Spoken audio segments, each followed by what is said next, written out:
शुद्ध चैतन्य ज्ञान स्वरूपम अहम मैं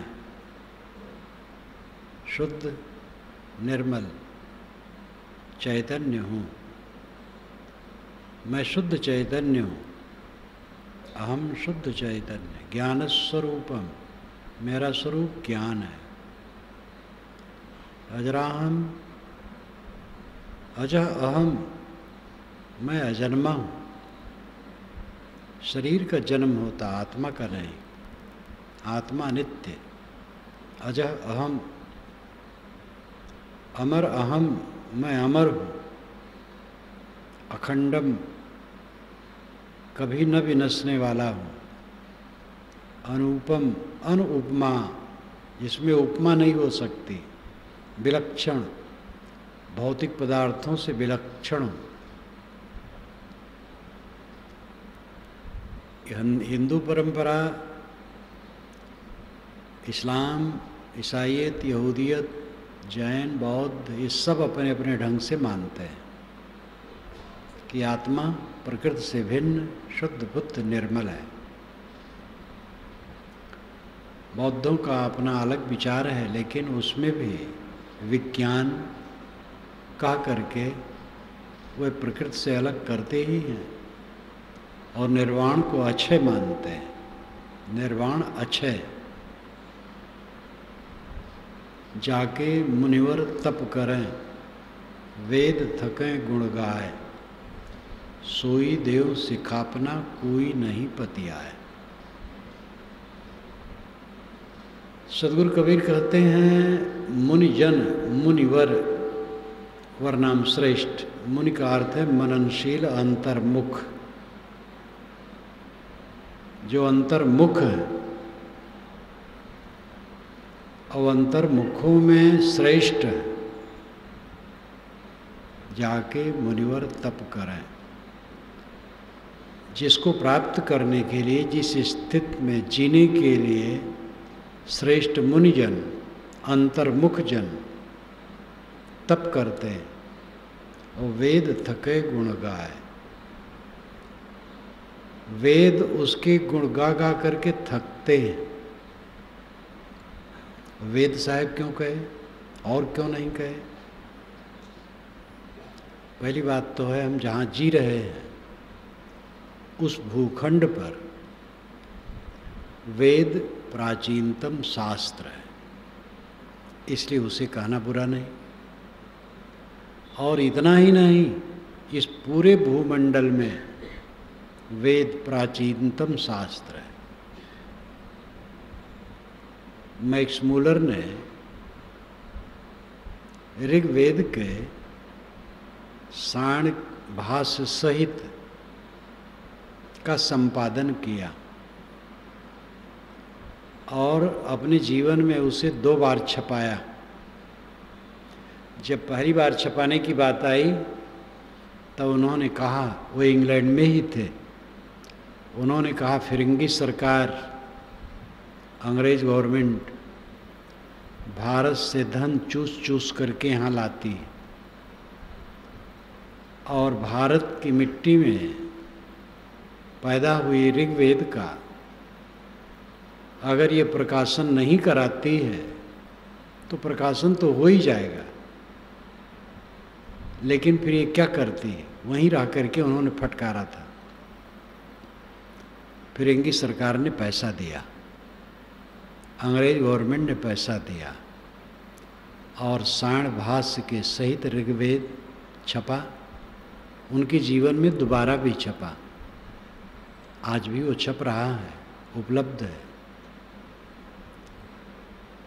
उसकी भूमिका में मैक्स मूलर ने जो कुछ लिखा है इंग्लिश में लिखा है, लेकिन वह संस्कृत के तो प्रकांड पंडित थे, वेदों के ज्ञाता थे। दशम मंडल की भूमिका में उन्होंने लिखा है कि पुरानी बाइबिल से भी पुरानी वाणी ऋग्वेद की है। ये आर्यों का ही नहीं, पूरे विश्व की संपत्ति।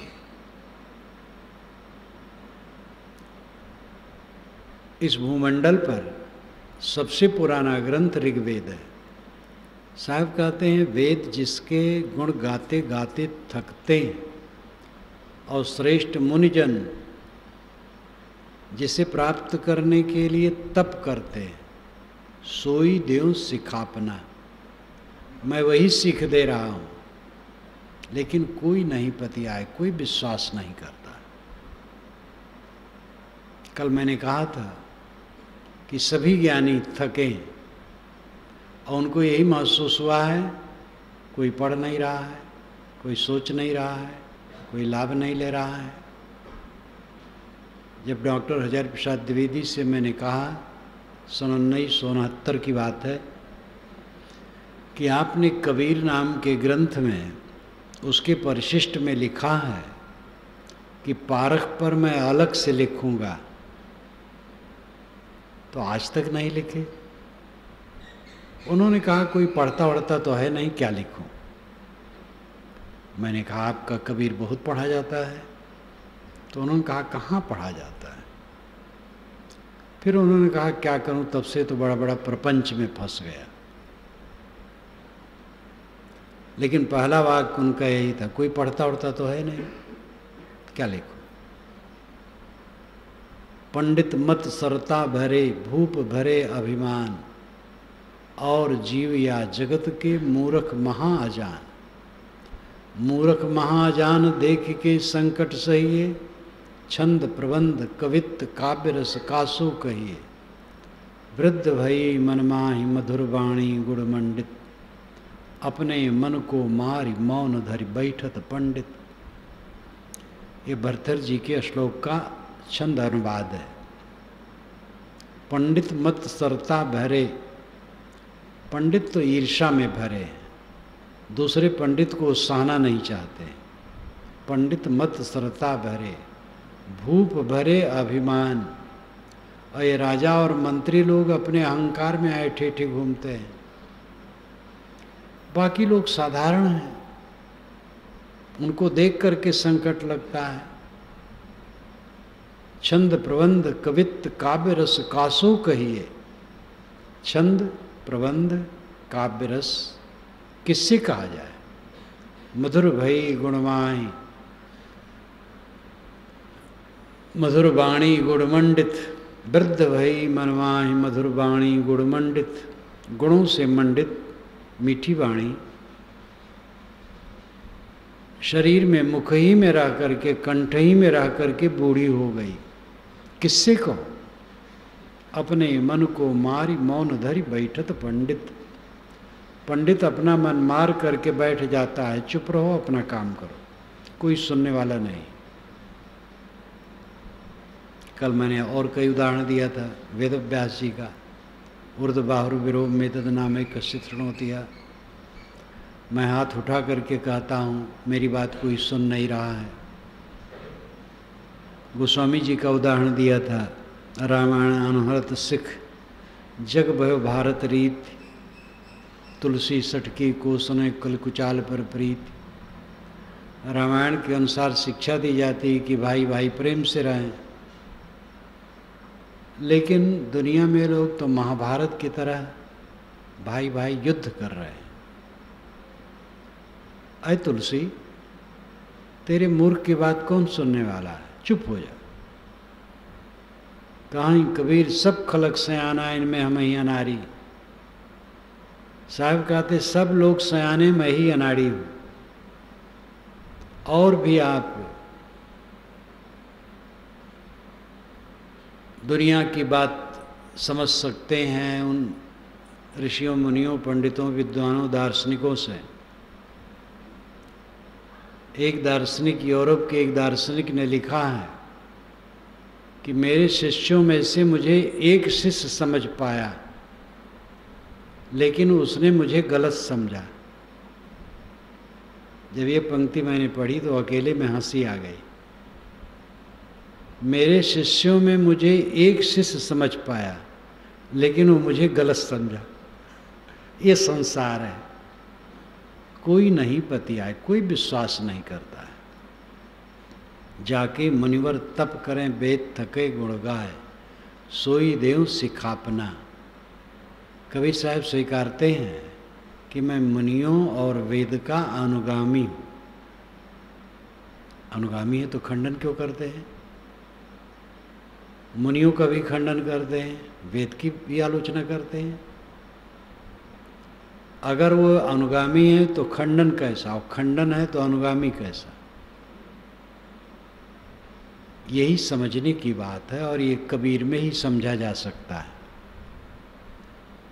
जो जहाँ के अनुगामी हो जाते हैं वहाँ की सड़ी गड़ी बातें भी ढोते रहते हैं। अंदर में पसंद नहीं लेकिन ऊपर से ओढ़े रहते हैं। और जिसके अनुगामी नहीं रहते हैं उसकी अच्छी बातों की भी आलोचना करते रहते हैं। ये अविवेक है। दुनिया की पूरी परंपरा मेरी है। मुनि से अर्थ केवल हिंदू मुनि नहीं, जैन मुनि, बौद्ध मुनि, इस्लाम मुनि, ईसाइयत मुनि, कहीं के मुनि हो। मुनि जो मननशील हो, अंतर्मुख हो। और वेद से अर्थ केवल 4 वेद ही नहीं, कुरान, बाइबिल, जिंदा वेस्ता, दुनिया के समस्त शास्त्रों से अर्थ करना चाहिए। कबीर साहब सबको अपने सिर पर मानते हैं। कबीर पोगरा अल्लाह राम का, सो गुरपीर हमारा। कबीर कहते हैं अल्लाह और राम का जो पोगरा है वो हमारा गुरपीर है। पोगरा बालक, पैगंबर अवतार जिसे लोग कहते हैं, वो हमारे गुरुपीर हैं। अल्लाह और राम ये 2 शब्द आर्य और सामी परंपरा का अर्थ व्यक्त करता है। आर्य परंपरा में राम कह लीजिए, सामी परंपरा में अल्लाह कर लीजिए। सामी यहूदी, ईसाई, इस्लामी। साम के वंशज नूह महान पुरुष हुए हैं। पुरानी बाइबल में उनकी कथा है। नूह के 3 पुत्र थे, साम, हेम, एपेत। याफत भी उनको कहा जाता है, आफत नहीं, याफत।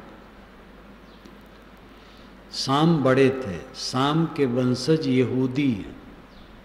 वहीं से ईसाई निकले, क्योंकि ईसा खुद यहूदी थे। उनकी माँ मरियम यहूदी थी। फिर ईसा से ईसाई शब्द चला। उसी परंपरा में इस्लाम निकला।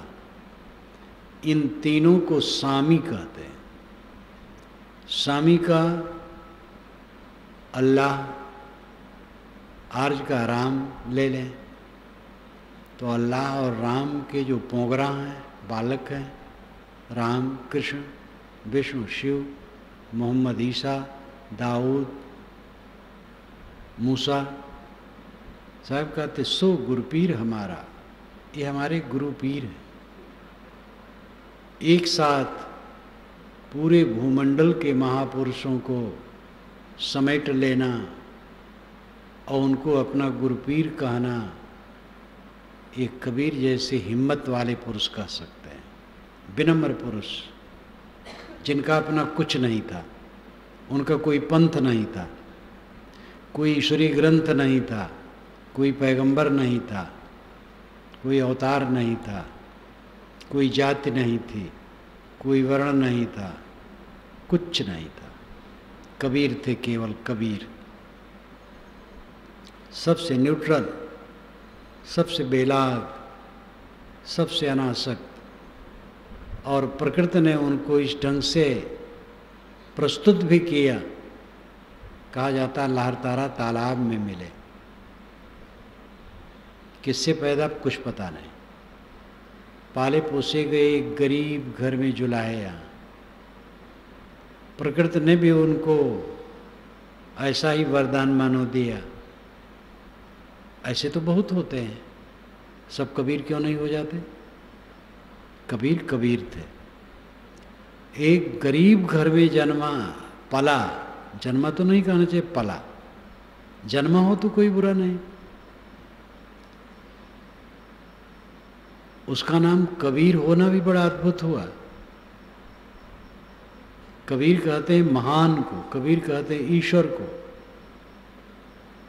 कबीर अरबी भाषा का शब्द है। मुस्लिम जुलाहे यहाँ पाले गए इसलिए मुल्ला आया होगा, लेकिन वो कबीर नाम रखा कैसे? तो कहानी गढ़ी जाती है कि जब अपना किताब खोले तो कबीर नाम निकले तो बहुत जल रहा है। एक गरीब घर में बच्चा पल रहा है, उसका कबीर नाम कैसे रखूं? कबीर, महान, ईश्वर, ये कोई बात हुई? लेकिन बारंबार वही नाम निकले तो मजबूर हो गया। जब वो एक मौलवी के पास कबीर को पढ़ाने की बात हुई तो मौलवी ने पढ़ाया तो नहीं, कहा है कपड़ा कौन बुनेगा, ले जाओ सिखाओ कपड़ा बड़ा बुनने को। क्या नाम है? कबीर। या अल्लाह मियाँ, लाहौल बिला कुव्वत, ये कबीर हो गया, ईश्वर हो गया। तो नीरू ने कहा हुजूर यही नाम निकला मौलवी की किताब में, ये गजब हुआ, ये कबीर हो गया। ऐसे गरीब घर में पला व्यक्ति, बच्चा, नाम कबीर, ये भी आश्चर्यजनक है। जैसे नाम कबीर वैसे काम कबीर, महान। ऐसा व्यक्ति जो चारों तरफ से अहंताहीन हो वही सबको गुरपीर कह सकता है। कबीर पोंगरा अल्लाह राम का सो गुरपीर हमारा। अल्लाह और राम का जो पोंगरा है, ईश्वर और खुदा का जो नूर है, मूसा, ईसा, मोहम्मद, दाऊद, राम, कृष्ण, विष्णु, शिव, ये हमारे गुरु पीर हैं, सब आदरणीय हैं। वेद किताब कहा किन झूठा, झूठा जो न विचार है। वेद किताब को झूठा कौन कहता है? झूठा हुआ है जो विचार नहीं करता है, बिना विचारे मान लेता है। सभी महापुरुष आदरणीय हैं, सभी परंपरा आदरणीय है, सभी गुरु पीर आदरणीय हैं, लेकिन विवेक कम आदरणीय नहीं है। विवेक सबके ऊपर है। गुरु शिष्य के बीच में शब्द करे निर्वार, गुरु और शिष्य के बीच में भी शब्द ही निर्वार करता है। गुरुमुख वाणी क्या है? निर्णय हुई। रामराज साहब, परम पारखी संत रामराज साहब कहते हैं गुरुमुख वाणी निर्णय हुई। गुरुमुख वाणी निर्णय है, निर्णय वाणी गुरुमुख है। खाली किसी गुरु के मुंह से निकलने से गुरुमुख नहीं होता है। गुरु तो बहुत प्रकार के हैं। एक जगह मैं मांस का खंडन कर रहा था, मांस मछली नहीं खाना चाहिए। एक पंडित जी बैठे थे जो गुरु थे, पीछे पता चला कि वो गुरु हैं, खूब जाते हैं चलाही में। और जहाँ बैठा था वो भी पंडित का दरवाज़ा था, वहाँ पर कार्यक्रम था, बुलाया गया था। तो कुछ लड़के बैठे थे, मांसाहार पर मैं कुछ बोल रहा था, मांस नहीं खाना चाहिए। तो वो जो गुरु बैठे थे पंडित, सुनते सुनते भड़क गए और अचानक वे बड़बड़ाने लगे। मैं तो उनको पहचानता नहीं था, बड़बड़ा के चले गए। तो वहाँ उपस्थित लोगों ने कहा कि महाराज ये ब्राह्मण हैं, पंडित हैं और गुरु हैं और घोर मांसाहारी हैं, इसलिए मांस खंडन सुन करके परेशान हो गए। अब क्या कहा जाए, ऐसे भी गुरु हैं। और मांस से भर नहीं, न मालूम क्या क्या करने वाले गुरु हैं। आप लोग टीवी और अखबार में तो देखते पढ़ते हैं, ऐसे ऐसे जगत गुरु हैं कि अद्भुत अद्भुत है। गुरुए नहीं जगत गुरु। तो गुरु कहने से खाली संतोष नहीं होता, गुरु का लक्षण होता है। लक्षण से वस्तु की सिद्ध होती है। जो शीतल हो, हम जाने कि वो जल है अथवा जल का अंश है, गर्म है तो आग है अथवा आग का अंश है, निर्णय है तो गुरुवचन है। और निर्णय नहीं तो गुरुवचन कैसा है? खाली गुरु नामधारी के मुख से निकल जाए तो गुरुवचन हो जाए? इसलिए निर्णय वाणी गुरुमुख हुई, निर्णय वाणी गुरुमुख कहलाती है। कबीर साहब सबका आदर करते हैं और जहाँ गलत देखते हैं बिना मुरव्वत के उसका खंडन करते हैं। ये उनकी विशेषता है। और आज अगर पूरा समाधान दे सकते हैं तो कबीर साहब दे सकते हैं। पहले के ढोंग पोंग का आज खंडन खूब चल रहा है चारों तरफ। और हिंदू परंपरा या इस्लाम परंपरा या ईसाई परंपरा के ही नई पीढ़ी के बच्चे अपनी परंपरा की बात नहीं मान रहे। सब जगह विद्रोह है। हिंदू समाज में उदारता है, इसलिए वो विद्रोह उभर करके सामने आता है। इस्लाम में शक्ति बहुत है, इसलिए उभरती कम है, लेकिन उभरती वहाँ भी है। अब अंदर अंदर सुलग रहा है। ईसाइयत में हर जगह पुराने शास्त्रों को पानी में फेंक देने की इच्छा करते हैं आज के युवा लोग, क्योंकि उसमें अतिशयोक्तियाँ, अनर्गल बातें, लेकिन उसमें हीरे मोती भी हैं। पहले का रस्म था एक ही पुस्तक में इतिहास, कहानी, धर्म की बात, परंपरा की बात, श्रद्धा की बात, महिमा की बात कुल मिला जुला करके लिखी जाती थी। इसलिए वो गड्ढमड्ढ है। विवेकवान का काम है उसमें छान विचार करके सार लें। हम लोग जो इस ज्ञान के प्रकाश में पहुँचे हैं, केवल अपने बल पर नहीं पहुँचे हैं, अपने पूर्वजों के बल पर पहुँचे हैं। अगर बच्चा अपने पिता के कंधे पर बैठ करके दूर तक देखता है तो बच्चे की विशेषता है, लेकिन उस विशेषता में पिता का कितना महत्व है। पिता अपने कंधे पर बैठा है तब वो दूर तक देखता है। ऐसे हम अपने पितामहों के कंधे पर बैठ करके ये दूर तक देख रहे हैं। ये मान लें कि सारा ज्ञान विज्ञान मेरी उपज है तो मूर्खता के सिवा और क्या होगी। ये ज्ञान विज्ञान का प्रवाह बहता आया है, अनाद काल की धारा में यह बह रहा है। नई नई उर्मियाँ, तरंगे उसमें उठती रही हैं। इसलिए हमें जो प्राप्त है हमारे पूर्वजों की देन है। अच्छाई बुराई, सच और झूठ दोनों, उसी में निर्छीर विवेक करना है। साहब की ये साखी बहुत प्रसिद्ध है। साधु ऐसा चाहिए जैसा सूप सुभाए, सार सार को गई रहे थोथा दे उड़ाए। फटको सूप में रख करके फटक दो, भूसी उड़ जाए, चावल रह जाए। वेद के ऋषि सत्यमेव तितुना पुनंतो यत्र धीरा मनसा वाचम कृत कहते हैं। सत्तुम यु तितुना, सक्तुम सतुआ, तितौना नाम चालना। सत्तु के समान मनसा वाचम कृत, मन से वाणी को अकृत करो, छानो। जैसे चलनी से सत्तू छाना जाता है।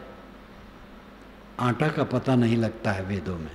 आटा भी होगा, जब पिसान है, सत्तू है तो आटा कैसे नहीं होगा। सत्तू की चर्चा, चिवड़ा दही की चर्चा नहीं, लेकिन चिवड़ा दही भी हो सकता है। सक्तमेव तितुना, सक्तुम यु तितुना, सतुआ की तरह चालो। क्या चालो?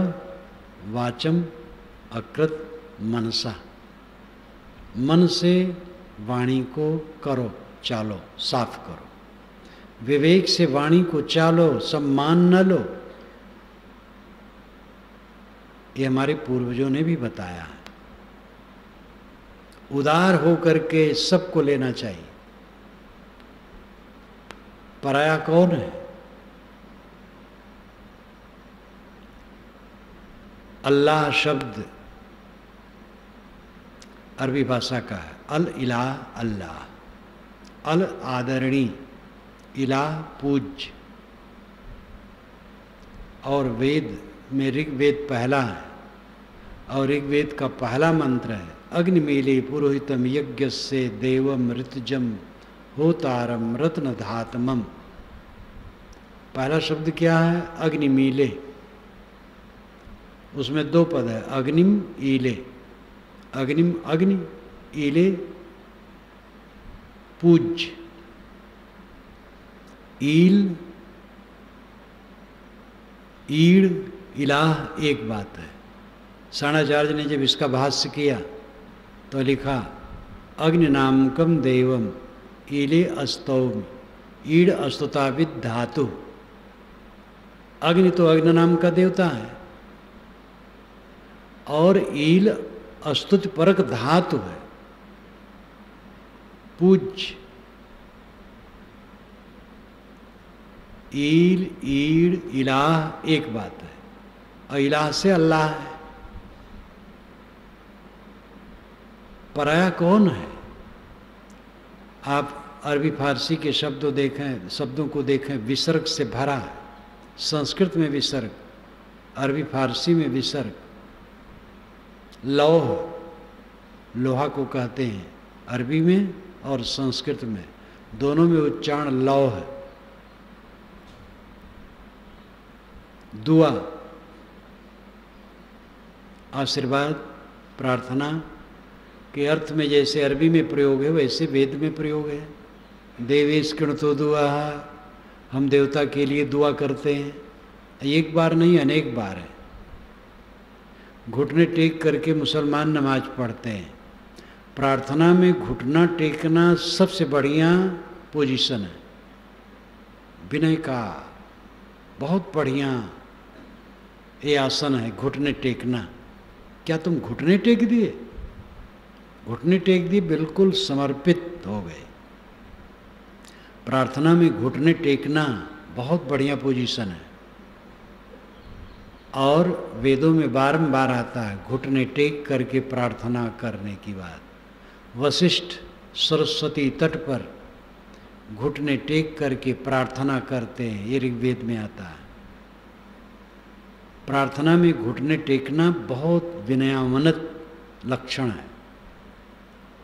लेकिन आर्य परंपरा में ध्यान बढ़ गया, प्रार्थना घट गई, इसलिए घुटना टेकना बंद होके पलथी मारना शुरू हो गए। ये उन्नति है। प्रार्थना में जीवन बिताना उन्नति नहीं, ध्यान में पहुंचना चाहिए। स्वामी परंपरा में प्रार्थना ही रह गई, घुटने टेकना ही रह गया। सूफी उसमें निकले जो आगे बढ़े, हर जगह आगे बढ़ने वाले हैं। लेकिन अभी भी ईसाईयत, इस्लाम ये प्रार्थना प्रधान ही रह गए। आर्य परंपरा ध्यान प्रधान हो गई, इसलिए घुटने टेकना बंद हो गया। वेदव्यास इत्यादि का दौरा अरब इत्यादि में होता था। पराया कोई नहीं है, पूरी मानवीय परंपरा मेरी है, सब शास्त्र मेरे हैं। साहब कहते हैं जाके मुनिवर तप करें। श्रेष्ठ मुनिजन जिसके लिए तपस्या करते हैं, वेद थके गुण गाए। वेद गुण गा के थकते हैं, सोई देव सिखापना, मैं वही सीख देता हूँ। कोई नहीं पतिया, कोई विश्वास नहीं करता। उनका कहना भी ये भी सापेक्ष है। विश्वास कोई न करता तो आज तक कैसे आता? उनके 30-35 वर्ष की उम्र में ही लाखों प्रेमी और अनुगामी हो गए थे और इतने ही में वो भारत में गूंज गए थे। जब यहाँ की पहली सभा हुई है, शायद पहली हो या दूसरी हो, नहीं और हुई है, शायद 80 में हो, 77 से शुरू हुआ तो 78 से सभा शुरू हुई, 69 में विद्वानों को बुलाया गया और 80 की बात होगी संगमलाल पांडे जो प्रयाग विश्वविद्यालय के दर्शन विभागाध्यक्ष, यूरोपीय और भारतीय दोनों दर्शनों पर लेखक जिनकी पुस्तकें पढ़ाई जाती हैं, बहुत अच्छे पंडित थे, आए। जब उन्होंने भाषण शुरू किया तो पहले यही कहा कि हमें कबीर के लिए आश्चर्य होता है। हम प्रकाश के युग में हैं, प्रकाशन के युग में, संचार साधन, यातायात साधन, प्रकाशन साधन, पत्र पत्रिका, टीवी और ये सब कितना प्रचार है, रेडियो टीवी इत्यादि का, और इसमें हम लोग अपना नाम फैलाना चाहते हैं, रेडियो में फैलाना चाहते हैं, पत्र पत्रिका में फैलाना चाहते हैं, अखबारों में फैलाना चाहते हैं, और ज़िंदगी बीत जाता है, 1-2 जिला में भी प्रसिद्ध नहीं होते हैं। कबीर का जमाना कुछ नहीं ये सब। और कबीर जैसे फक्कड़ मस्त अपने लिए कुछ नहीं चाहते थे और 30-35 वर्ष की उम्र में ही वो कैसे भारत में गूंज गए ये समझ में नहीं आता है। ऐसा गदगद होकर के, भाव विभोग होकर के उन्होंने कहा था।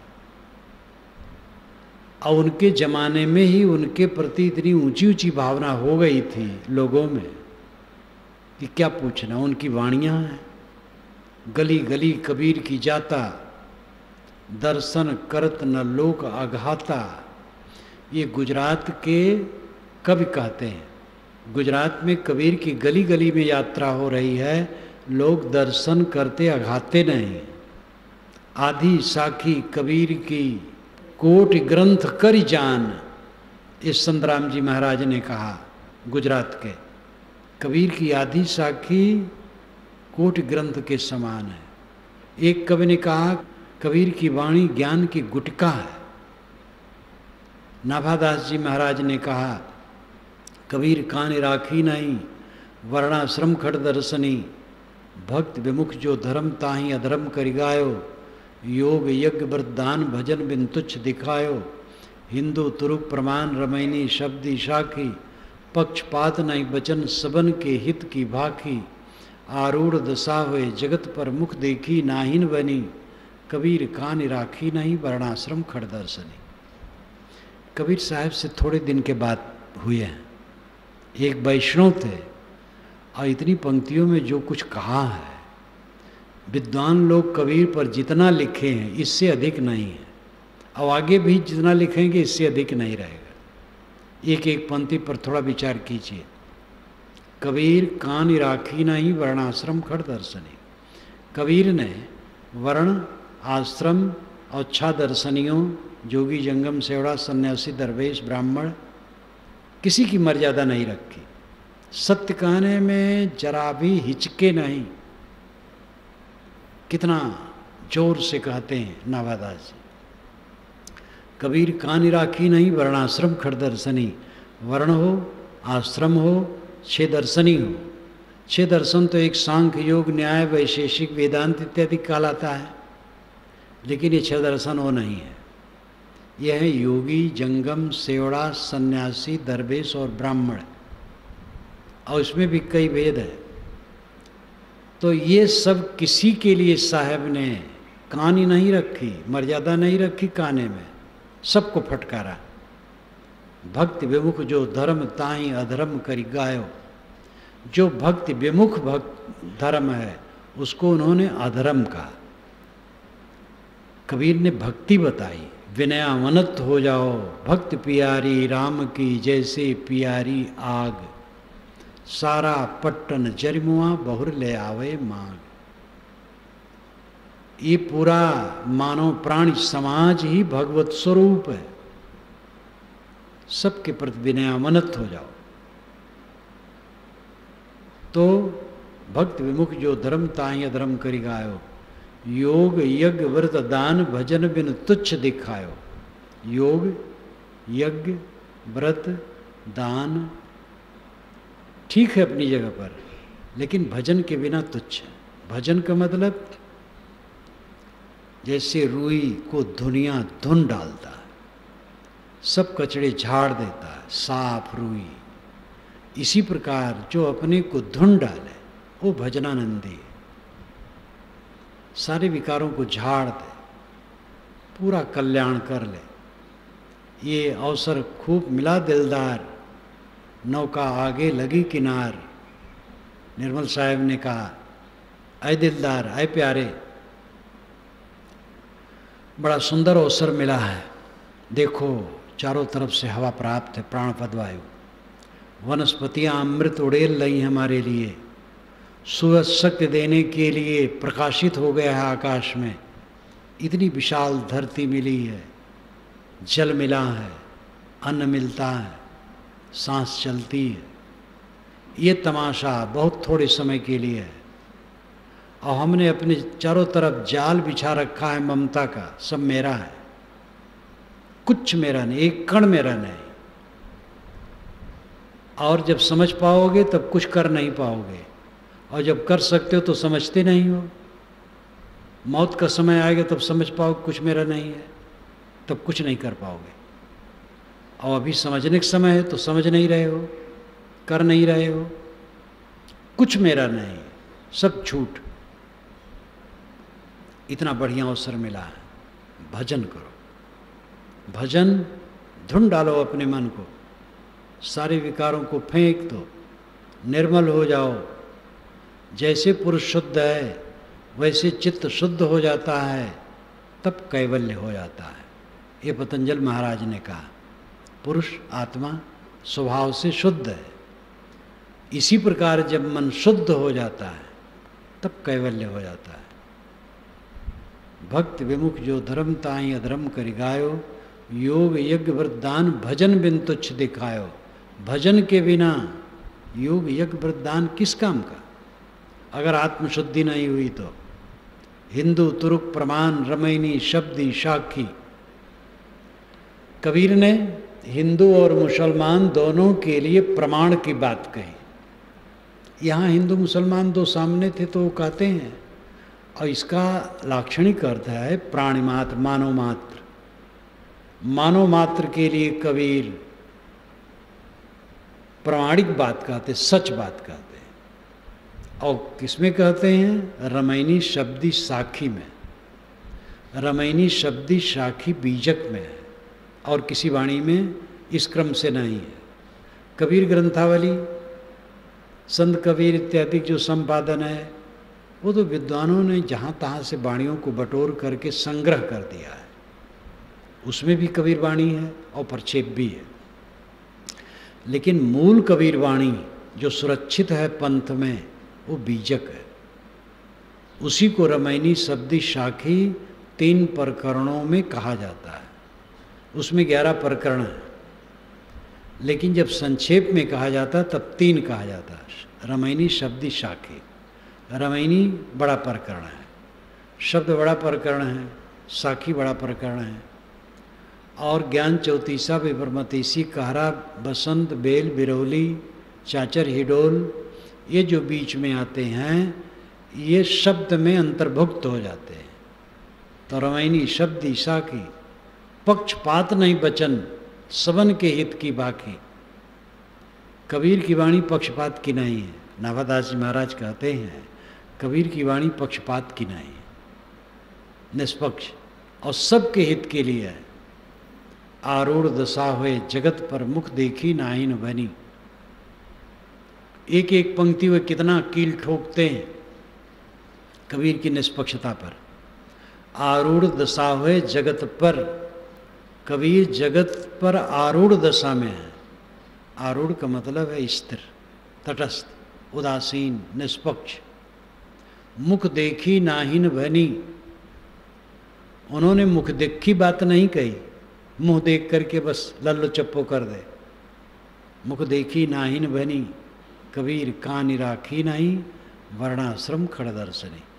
नाभादास जी महाराज ने एक छप्पे कबीर के लिए कहा, एक छप्पे गोस्वामी जी के लिए भी कहा, लेकिन गोस्वामी जी के लिए जब कहा तो ये नहीं कह पाए कि मुख देखी नाहिन बनी और सबके लिए निष्पक्ष कहा, ये सब नहीं कह पाए।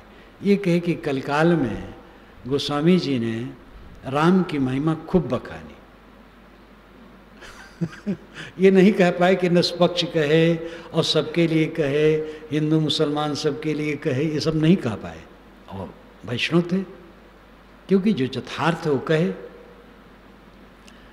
तो कबीर एक ऐसे पुरुष हैं जो धार्मिक हैं और वैज्ञानिक हैं। आजकल युवा पीढ़ी जो खंडन करती है, कबीर इतना क्या करेगी। एक विद्वान ने लिखा है कि दिल्ली में घूमते घूमते अपने हाथ की बाहीं से जो मुंह का पसीना पोंछते रहते हैं, ऐसे लेखकों से मेरा निवेदन है कि वे जो खंडन करते हैं जरा कबीर को पढ़ें। तो व्यंग किया कि मैंने इतना भी उनको शऊर नहीं है कि एक छोटी रुमाल रखे और पसीना पोंछ लिया करें, तो अपने हाथ के बांह से ही पोंछ लेते हैं। इतनी अभी सभ्यता नहीं आई है और खंडन में लगे हैं। कबीर को पढ़ें। कबीर इतना खंडन, आज के लोग भी क्या करेंगे। लेकिन कबीर केवल खंडन नहीं करते हैं, मंडन करते हैं। उनका खंडन मंडन के लिए है। वे आस्थावान हैं, वे प्रकृति से भिन्न आत्म तत्व मानते हैं, परमात्म तत्व मानते हैं। वे आत्मा को परमात्मा मानते हैं, पुनर्जन्म मानते हैं, कर्मफल भोग मानते हैं, बंध मोक्ष मानते हैं, दैवी संपदा मानते हैं, शुचिता मानते हैं, आहार की शुद्धि मानते हैं, अंडा मांस मछली सदैव परहेज करना चाहिए, नशा का त्याग मानते हैं। धर्म और अध्यात्म क्षेत्र में जो कुछ है सब मानते हैं। लेकिन धर्म और अध्यात्म में जो कुछ गड़बड़ है एक को भी नहीं मानते। ये केवल कबीर में है और कहीं नहीं। आंशिक है। अन्य महात्माओं में भी आंशिक तर्क है, सर्वांश नहीं है। इसलिए कबीर का एक कहना, सोई देव सिखापना, मैं वही सीख देता हूँ जो वेद कहते हैं और मुनिजन जिसके लिए तप करते हैं, मैं वही कह रहा हूँ। वे अनुगामी हैं। कबीर साहब वेदों, शास्त्रों और ऋषियों, मुनियों, पीरों सबके अनुगामी हैं। सबको सिर पर मानते हैं, विनयावनत हैं, लेकिन सत्य कहते हैं। केवल सत्य कहते, खालिस सत्य, झूठ कुछ नहीं। इस पर मुझे याद आती है इलाहाबाद के एक पंडितानी, अब पंडित नहीं रहे, पंडितानी तो रही, 2 वर्ष पूर्व आई थी, पता नहीं बेचारी अब क्या दशा है, बूढ़ी थी। बीजक व्याख्या वो दोनों पढ़ते थे, लेकिन पंडितानी बड़ी तेज थी। पहली बार जब मिलने आई, मैं प्रीतम नगर में उस समय रहता था, यहाँ नहीं, दोनों बैठे थे। पंडितानी ज़्यादा बात करें तो कहें, का साहब सबकी बानी में 2 नंबर का माल मिला है, बाबा की बानी में 2 नंबर का माल नहीं। वो कबीर साहब को बाबा कहती थी। बाबा के बानी में 2 नंबर का माल नहीं है। वो बीजक खूब पढ़ते थे, वो मगन थे। तो ये अद्भुत घटना है कबीर साहब में। बीजक सामने पढ़िए, देखिए, आश्चर्य होता है। आज से 550 वर्ष पूर्व वाणियाँ कही गई हैं उस अंधे युग में, लेकिन आज भी कितनी धारदार है। जब एक जैन संत को मैंने अपनी बीजक व्याख्या भेजी और कबीर दर्शन, तो बीजक व्याख्या पढ़ करके उन्होंने उत्तर लिखा, कबीर की वाणी मोती है जो कभी पुरानी होने वाली नहीं। तो कबीर अपने को ऋषियों मुनियों का, वेदों का अनुगामी मानते हैं। ये उनकी वीरता है, कायर नहीं है। ऐसा मानेंगे तो हम छोटे हो जाएंगे। छोटा ही बड़ा होता है, छोटा बनाओ तो भला। सब ते लघुता भली, लघुता ते सब होए, जस दुतिया को चंद्रमा शीश नवे सब कोय। ये कबीर साहब की वाणी ही है। तो ऋषि मुनि वेद शास्त्र ऐसा कहते हैं। क्या कहते हैं? वही साहब बता रहे हैं। कबीर साहब कहते आप बिचारे आप नेक न लागे तीनों ताप, अपने आप में अपने आप का विचार करो, फिर तीनों ताप सताएंगे नहीं। अपने में समझो, जब लग दिल पर दिल नहीं तब लग सब सुख ना है। कस्तूरी कुंडल बसे मृग ढूंढे बनवाएं। वेद की ऋषि कहते हैं ऋतस्य तंतुम विततम विचिरते तत्पश्यत तद्भवत् तदासीत। ऋतस्य तंतुम, ऋत के तंतु, नियम के तंतु सर्वत्र विततम फैले। ऋतस्य तंतुम विततम, और उसको विचिरते जो चीर देता है, जड़ को भेद देता है, जड़ से ऊपर उठ जाता है। तत्पश्यत, उसको देख लेता है। तद्भवत, वही हो जाता है। तदासीत, वही है। बिल्कुल कबीर जैसी बात। इस प्रकृति को समझकर जो ऊपर उठ जाता है, तत्पश्यत, उसको देख लेता है। लेकिन वो तो अलग हो गया। तब ऋषि कहते हैं तद्भवत, वही हो जाता है, लेकिन हो जाना भी नकली है। तो ऋषि कहते हैं तदासीत, वही है ही। ये धीरे धीरे कथन बढ़ाते हैं। अगर कहो तुम परमात्मा हो तो लोग घबरा जाएंगे। तो ऋषि कहते हैं वो परमात्मा के दर्शन कर लेता है। तत्पश्यत, जब आदमी को समझ लिया, सह लिया परमात्मा को, तब ऋषि कहते हैं तद्भवत, फिर वो परमात्मा हो जाता है। तब साधक और परमात्मा को सह लिया, तब ऋषि कहता है तदासीत, वही है ही तू परमात्मा ही है। ये अपरोक्ष की बात, ये वेद वचन है। कपिल कहते हैं, कपिल का विचार एवं तत्वाभ्यासान्नास्मि नामेनाहमिति परशेषम अविपर्याद विशुद्धम केवलम मुत्पद्यते ज्ञानम। जब आत्म तत्व का चिंतन होता है, उस गहराई में साधक उतरता है, तो वो समझता है मैं क्रियावान नहीं, मैं करता नहीं, मेरा भोक्तृत्व नहीं, मैं तो शुद्ध चेतन हूँ। तब अविपर्याद विशुद्धम, अविपर्जय हो जाता है, उल्टा नहीं रहता है। उल्टा है कि मैं देह हूँ, सीधा है मैं शुद्ध चेतन हूँ। विशुद्धम, इसलिए वो विशुद्ध हो जाता है। केवलम उत्पद्यते ज्ञानम, केवल ज्ञान का उदय हो जाता है, अकेलेपन का बोध हो जाता है। अत्तना चोदयत्तानम पटिवासयत्तमत्तना सोत्त गुत्तो सतिमा सुखम भिक्खु विहाहिस। ये बुद्ध कहते हैं। आत्मा को आत्मा से स्वयं जागृत करे, स्वयं अपने आप में जागृत हो जाए, मेरा कुछ नहीं, सब नश्वर, क्या यहाँ रहने वाला है, जग जाओ, मोह भंग कर दो। पटिवासयत्तमत्तना, आत्मा द्वारा आत्मा में निवास करे। पटिवासयत्तमत्तना पाली भाषा का है। इसको अगर संस्कृत में कहें तो हो जाएगा प्रतिवशेत आत्मानाम आत्मनः। आत्मा द्वारा आत्मा में प्रतिवशेत, अच्छी तरह से बस जाए, आत्मलीन हो जाए। सो अत्तगुत्तो, वो अत्तगुत्त है। अत्तगुप्त पाली भाषा है, संस्कृत में होगा आत्मगुप्त। गुप्त नाम सुरक्षित। गायों को गो कहा जाता है। गायों की जो सुरक्षा करे उसको गोपतार। सुरक्षा के लिए गुप्त शब्द प्रचलित हो गया। स्वत्त गुप्तो, वो आत्मगुप्त, आत्म सुरक्षित है, जो अपने को स्वयं जगाया और अपने आप में लीन हो गया, वो अपने आप में सुरक्षित हो गया।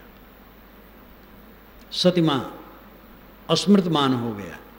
सतिमा पाली है, अस्मृतमान संस्कृत है। अस्मृतमान हो गया, पूरा जागृत। सोत्गुत्तो सतिमा सुखम भिक्खु विहाहिस। ऐसा साधक सुखपूर्वक जीवन जीता है। आत्मव्याप्तनो गोप्ता निर्विद्येति दाखिलात्। अप्रमत्त इदम पश्येत ग्रस्तम कालाहीना जगत। श्रीमद् भागवत कहता है आत्मव्याप्तनो गोप्ता, आत्मा ही आत्मना गोप्ता, आत्मा ही आत्मा का रक्षक हो जाता है। कब? निर्विद्येत यदा अखिलात्, जब अखिल के प्रति निर्वेद हो जाता है। ग्लान, कुछ मेरा नहीं। मौत के समय पता लगेगा, तब कुछ नहीं कर पाओगे, और मौत हरदम आ रही है। पहले इसको सोचो। लोग कहते पहले सोचेंगे तो काम कैसे करेंगे। मैं तो खूब सोचता हूँ, काम खूब करता हूँ। सन 50 से इसका अभ्यास खूब करता हूँ मौत का। इतना दिन हो गया और काम कम नहीं करता हूँ। कैसे नहीं काम होगा? मौत को निकट देखो। निर्विद्येत यदा अखिलात्, यदा जब अखिलात् सबसे, निर्विद्येत निर्वेद हो जाएगा, ग्लानि हो जाएगी, अनासक्ति हो जाएगी, तब आत्मा आत्मा का रक्षक हो जाएगा। अप्रमत्त इदम पश्येत, प्रमाद छोड़ करके, असावधानी छोड़ करके, गाफिली छोड़ करके, इदम पश्येत यह देखो, ग्रस्तम कालाहीना जगत, जगत ग्रस्त काल अहीना से ग्रस्त है। ये सारा संसार काल रूपी सांप के मुंह में, सब कुछ परिवर्तनशील। और भी वाणी कितनी कही जाए, वेदों में, शास्त्रों में, और अरबी भाषा में भी, फारसी में भी, इंग्लिश में भी, हिब्रू में भी, अन्य भाषाओं के पंडितों, विद्वानों, संतों में भी आत्मज्ञान की किरणें जगह जगह हैं। उसी को छान करके लेना है। तो साहब कहते हैं कि सभी ऋषियों मुनियों ने जो कहा है अपरोक्ष अनुभव का विषय, और वेद शास्त्रों में भी जो जगह जगह वो हीरे मोती हैं, उसी की बात मैं कह रहा हूँ। समझे की गति एक है, जिन समझा सब ठौर। जिन्होंने सब जगह समझा, वो सब समझदारों की गति एक होती है, उसमें भिन्नता नहीं होती। कबीर साहब का बोध अपरोक्ष का है, स्वयं प्रत्यक्ष का, आत्मा का, स्वरूप का। और ये स्वरूप बोध, अपरोक्ष बोध वेदों में है, शास्त्रों में है, उपनिषदों में है, पुराणों तक में है। भागवत में जिसमें रास पंचाध्यायी, उसका मंत्र मैंने अभी कहा, ये हीरा है। रास पंचाध्यायी जो हो, महिमाएं तमाम काल्पनिक बातें शास्त्रों में भरी हैं, छोड़ दो उसको। हीरे मोती ले लो।